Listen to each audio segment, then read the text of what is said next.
Great. Thanks for having me. Hello, everyone.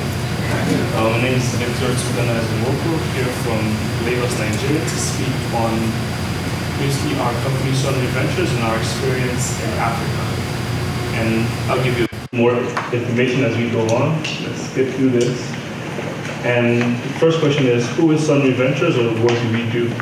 So if you think of venture capitalists, I'm pretty sure we all know what they do and what entrepreneurs do. We decided to have a different approach, so a more innovative approach. Instead of saying we didn't just want to be a traditional VC, we didn't just want to be entrepreneurs. Why couldn't we find a way to mix both together? So we called ourselves venture builders. And what does that take? 4 main steps. 1, everyone knows of the different opportunities that exist in Africa. Africa is basically the last frontier market. Most African countries at least. So what does that mean? It means a lot of them are considered developing, but when you actually go in there, it's hard to really classify them as developing countries. And then they have so much potential. You can talk about the population, the rapid growth, the fact that most of the population are youth, or you can talk about the enormous resources we have, the talent, and a lot of different things there. Strategy, what do we try to do? Instead of just pumping in money to a company and watching from the side, or instead of just trying to just grow a company ourselves, we said let's invest and let's put high execution teams. So basically manage and run the day-to-day of the company to grow it up to the eventual point of exiting and selling it off. And our structure, because of the way it's set up, it almost serves as a hub as well. So we're able to realize areas of synergies to basically all grow the companies to a good enough point where they have individual units that can stand on their own. So we came in not as venture capitalists, not as entrepreneurs, but as venture builders that are trying to shape the way things are done in Africa. And we have a tripod, per se, that we try to follow. 1, economic returns. We're not an NGO.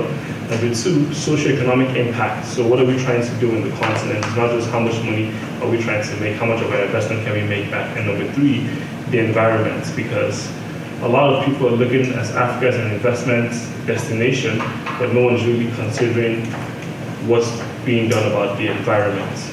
What should be happening? It's not just how much can we milk out of the continent. Today, we've set up about 4 companies that operate across Africa, so we're not just Nigeria. We try to be spread out. And our main goal right now has been more of sustainability, not just in direct, like in renewable energy companies, but in more of what companies are we building that are here for the future.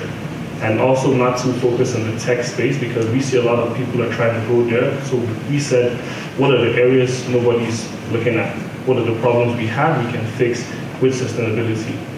The first company is a renewable energy company. Everyone knows about the power situation in Africa, but I'll go into more detail later. The next one is an oil and gas company. From the country I'm from, Nigeria, we have a lot of oil, a lot of gas, a lot of money is being made there, but the environment isn't really as regulated as it could be. A lot of negligence there. So we said, how do we improve that market? So we started introducing products from the Nordic region in Europe, which are more environmentally friendly and are more affordable. In that case, we want to change the mentality of companies that think our focus is just improving profitability. No. We can get you products that will still make you profitable, but at the same time, you're not just damaging the country as you're doing it. And another huge part was local content, because a lot of people were coming in, but not actually trying to train the people there.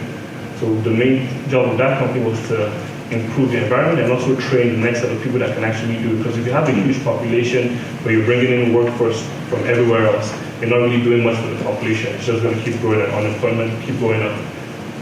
GC Recycling focuses on recycling of electronic waste.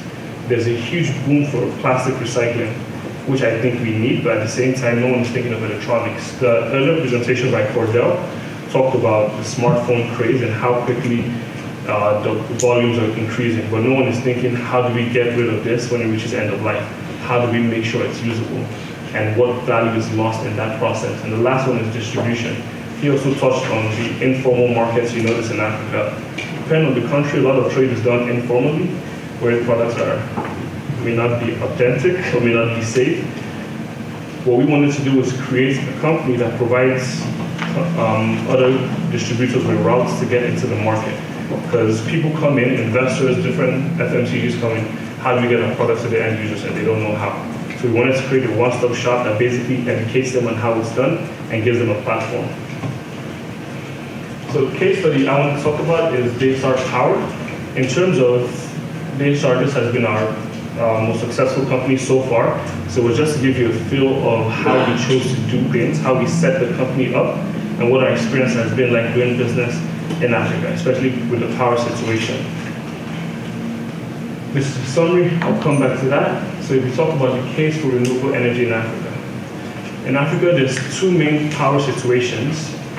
Everyone talks about the Nigeria case where we just don't have power. But what happens is it's not stable, it's not really there, but it's very affordable. We're talking about, let's say, 9 to $10 from the grid, which is quite affordable, but it's never there. But there's another side of Africa that you have, which is what you see in Ghana and mostly in Southern African countries, whereas there is a lot of power, it's available, it's just really expensive. So we looked into that sector and said, how do we want to do it? Something else Cordell touched on is you need to know the markets. So even though I was in the US for a few years, I still grew up there, so I had a good idea. The team that founded the company with me, most of them, even the Europeans, had been in the continent for at least 15 years. So we had developed a good understanding of not just the typical knowledge of, oh, power is bad, why is it bad, and how do we want to solve it? And it's not just everyone knows you can use wind, solar. How do we actually get that done? Again, pardon my use of Nigeria a lot. It's what I know best. But if you look at this, you look at the grid supply, it provides less than a quarter of actually what you need. Self-generation, which is talking about diesel generators, provides the other half. And that's why we spend about $14 billion a year on diesel, which is ridiculous. And then, unsatisfied demand, there's still about 8 gigawatts that isn't met. So this basically just tells you that there's a case for this, there's a business case. How do you then solve it? Because a lot of times the mentalities people have is they're so focused on the problems you had doing business there, they don't realize each problem is an opportunity to do more business. Each problem needs to be solved. In solving each problem, you're able to do better business, and that solution gives you an avenue to actually help the continent and make good returns. And what do we say? What was our vision? We see that we don't think renewable energy will come and completely fix the issue, but we just said, thinking practically, it's going to be a different mix. So the grid, the infrastructure has to get better, but in the interim, you can actually mix a bunch of different sources to get it to go up. So instead of waiting for, let's say, the government to come to the rescue and do what they need to do, let's start utilizing other means to support and get the country going. Because if the continent of the countries aren't doing well and the government isn't doing much, it's just going to stay stagnant. So what can we do to get it? But the first thing you need to also do if you want to do business anywhere, especially in Africa, is you need to understand the market you want to participate in. When you speak about power, a lot of people try to go in full force everywhere. A lot of people think more of the rural electrification programs, how do we power the villages that don't have power, and that's great, but the first thing you need to do is actually understand what part of the problem am I trying to solve, or how do I plan to do it? What are my greatest strengths? As a company, we realized we knew the commercial and industrial space better, and our solutions were more tailored towards providing solutions for that segment, and not just trying to force into the, let's say, the World Bank program for rural electrification. Because a lot of times it sounds good and it's a great initiative, but when you try to deeply go into some of these things, some of the things you need to get it to be successful aren't really there. So it's also about, in your business case, your business model, how practical is it, and how can you actually make it work? And for us, we realized we have an attractive value proposition. It's cleaner, more reliable, it's affordable. We know the segment we're looking for, commercial and industrial clients, because they need power. No country's economy can be built on the back of these generators. They're not reliable at all. And they're really expensive to maintain, which is why most companies or most SMEs in Africa, especially Western Africa, fail, because the operating expenditures are too high because of how much money they spend on daily power and then personnel. And then how do we get this to work? We said, we're not a solar company, we're a renewable energy company, which means we're able to utilize whatever sources are able to give you the best system, best uptime, and more cost savings. And then we divided our offerings into two based on the market. Another mistake some people have tried to have, especially foreign investors, is they want an approach or they want a solution that they can adopt across multiple markets. In some industries, in some line of work, that's possible. In power, it's not possible because you need to understand what Ghana needs and what Nigeria needs are two different things, and we're basically like neighbors. So we decided to come up with different solutions that can serve either spectrum of the African market. One side is they don't have power at all. How do we give them a comprehensive solution that makes sense? The other side is they have power which is expensive. How do we reduce how much they actually consume from the local grid that's done from sources that aren't the best and that are too expensive? And what we found out is using this, we're able to make a competitive business case. Because again, I love the environment, I believe in saving the environment, but based on the market you want to operate in, it's not always the same case. You can't build a company on the back of, this is just what we want to do. It's almost the point he made on impact investment. You need to be able to show exactly what you're trying to do, or else no one's going to listen to you. So we're using this model, we're able to prove to the different markets we operate in, because now we're in about, let's say, 4 African countries, trying to expand more. We're able to ideally show them directly is, this is what your current spending. Let's say in Ghana, for example, you spend $17 on power, we can give it to you for 11. So there's a direct case for how much cost savings you can actually see.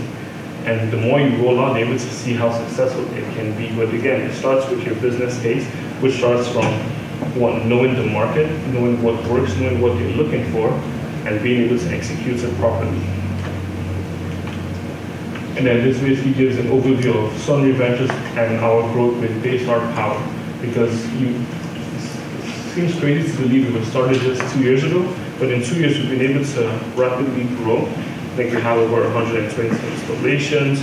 This year, first quarter, we were able to raise about $30 million, 10 million in equity, 20 million in debt. And how were we able to do this so quickly? We're able to do it by actually paying attention to why businesses fail, why foreign investments don't always work, and how do we now fix some of these issues. A huge issue I forgot to address in the slides is the lack of skilled force, or the brain drain. Because what you find out is most people like me and a lot of international students end up coming to the US for education, and most people come and like, I'm not going back, or there are better opportunities here. So a lot of times, the struggle to get people that can actually execute what you need them to do is not there. How do we solve it? What we did is, if we can bring people back, bring them back. If not, there's a huge population. And a lot of people are smart, a lot of people are actually hardworking. It's just a matter of giving them a platform. So we started programs where we actually train people who say, you don't need 10 years work experience or 5 years like most JDs now will tell you. You see an entry position, we need 3 to 5 years work experience. I don't know how that works. So we said, don't worry about your work experience. Let's see the work ethic you have. Do you have a degree? And then we put you through like a training school. Basically, because what happens is once you have the fundamentals, once you have the ethics, once you're able to think analytically, you can train anyone to do any job you do.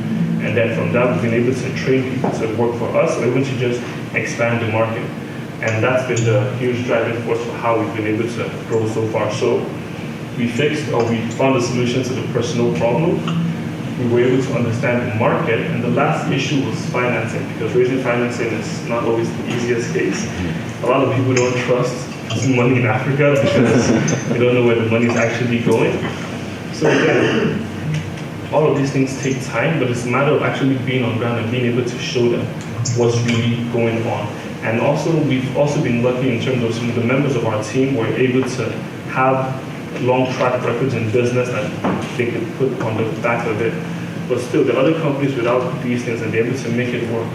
All it takes is just trying to go into different places and find out the opportunities that are there. Because there are DFIs particular to each country that are willing to support you. What they need to see is that you actually have a vision and you know how you plan to achieve that vision. Because a lot of times you see people, I want to change the world, I have this idea, this is going to work. The business case doesn't work, the business model doesn't work. Or you see it and then it's just a plug-in of numbers. So it's about actually doing the research and the work to know what you want to do and then execute it. and also being able to network, because another resource people overlook is there's a lot of available resources. The problem is information isn't as out there as it should be, which is rare because in Africa we use data so much. Everyone has like 2 or 3 mobile phones, everyone goes on the internet, but the important information isn't there. But what you find out is a lot of these consulates, a lot of the embassies actually have events where they actually try to connect foreign companies to good partners here that they're aware of and they can actually work with. And when you try to reach out, these things happen. And as big as most of these African countries are, they're pretty small. So you notice by the time you spend a few months to a year there, you actually met half of the country, or you met the half, you can take it to the other half of the country. And then it's important, again, to be on ground and not to just sit in some office in New York and then just send money and say, this is what it's doing. And this is so perfect. Thank you.